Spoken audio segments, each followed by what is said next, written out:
أصعب شعور إنك تودع حد غالي عليك قوي من غير ما تبقى جنب منه وتلمسه وتحس بيه وتحسسه إنك معاه. صدمة مش عارف ازاي اتكلم او حتى احكيها، والدمعة اللي في عيني مش عارف اداريها. صدمة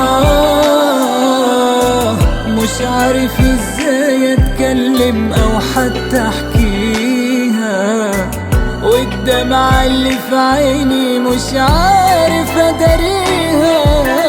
نجمة ياسمين عبد العزيز، بس ليه اخترتي ياسمين؟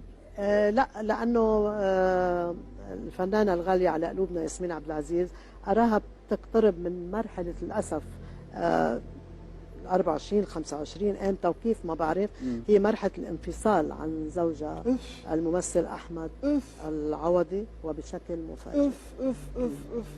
أنا كثير بكن لها احترام ومحبة كبيرة للنجمة ياسمين عبد العزيز، بس هيدا الخبر كمان بزعل انه تنفصل عن زوجها، وان شاء الله توقعي ما يصير. حتى بنشوف